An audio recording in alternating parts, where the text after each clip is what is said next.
ইতিহাস থিয়েটাৰৰ প্ৰথম দিনাৰ নাট মঞ্চস্থ কৰিবলৈ আহি এক বিৰল অভিজ্ঞতাৰ সাক্ষী হ'ল জনপ্ৰিয় অভিনেতা যতীন বৰা।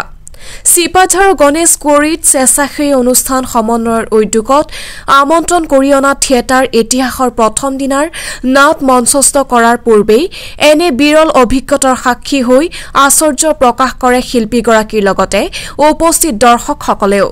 কিয়নো নাটক আৰম্ভ হোৱাৰ পূৰ্বেই প্ৰথম দৰ্শনীৰ সমুদায় ধন আদায় দিয়ে অঞ্চলটোৰ বিশিষ্ট ব্যৱসায়ী মহৰুম আলীয়ে। সম্পূৰ্ণ টিকটৰ মূল্য সৰ্বমুঠ 1,75,000 টকা অকলেই আগবঢ়োৱা মহৰুম আলীৰ বদন্যতা দেখি অভিভূত হৈ পৰে শিল্পী যতীন বৰাৰ লগতে আন আন কলা কৌশলীসকলো, যাৰ বাবে মহৰুম আলীক সমন্বয় গোষ্ঠীৰ ফালৰ পৰা বিশেষভাৱে আদৰণি জনোৱা হয়।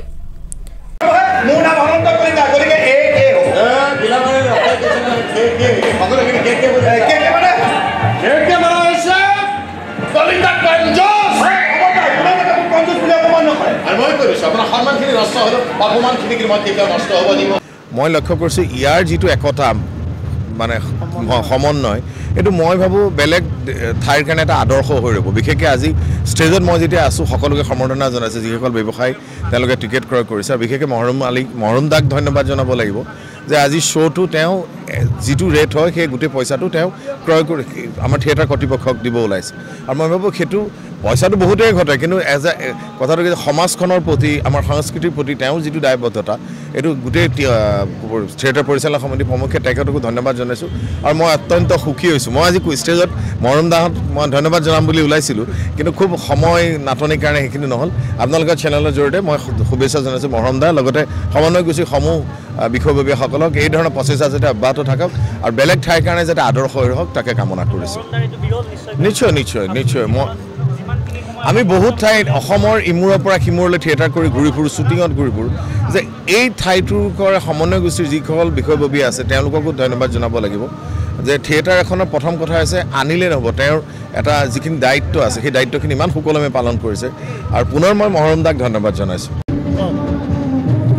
সমন্বয় গোষ্ঠীৰ যিখিনি মানে আদৰ্শ কাম তেখেতসকলৰ বিভিন্ন দুখীয়া দৰিদ্ৰ আৰু পিছপৰা ল'ৰা ছোৱালীসকলক আগবঢ়াই নিবৰ কাৰণে আপ্ৰাণ চেষ্টাত আমিও তাত সহযোগ কৰি এই আজি প্ৰথম দৰ্শনীৰ মূল্য আমি নিজে আগবঢ়াইছোঁ। সমন্বয় গোষ্ঠীয়ে যিবিলাক ব্যক্তি বেমাৰী ধৰ কোনো দুখীয়া দৰিদ্ৰ যিখিনি ল'ৰা ছোৱালী মানে কোনো কিতাপৰ যোগান ধৰিব পৰা নাই তেখেতসকলে আগবাঢ়ি যায় যি কাম হাতত লৈছে তাত মই সহযোগ কৰি আজিৰ নিশাৰ যি মূল্য সেই মূল্যটো মই দিবৰ কাৰণে মই আপ্ৰাণ চেষ্টা কৰিছোঁ।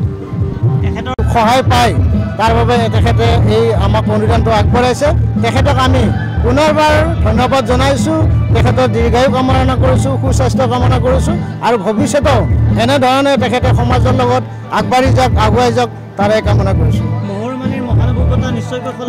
নিশ্চয়কৈ আমি শলাগ ল'ম। তেখেতে আজিৰ এই অনুষ্ঠানটোৱে নহয়, এই অঞ্চলৰ যিমানবিলাক অনুষ্ঠান আছে প্ৰতিটো অনুষ্ঠানে তেখেতে আমাক সহায়ৰ হাত আগবঢ়াই আহি আছে।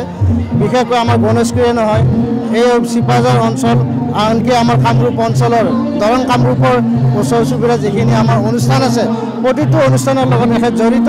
তেখেতে যি আমাক দিয়া পৰামৰ্শ দান বৰঙণি আগবঢ়ায় আমি জীৱনলৈ তেখেতক কৰি থাকিব লাগিব। মূল্য আদায় দিছে তেখেতে, তাৰ বাবে আমি পুনৰবাৰ তেখেতক ধন্যবাদ জ্ঞাপন কৰিছোঁ।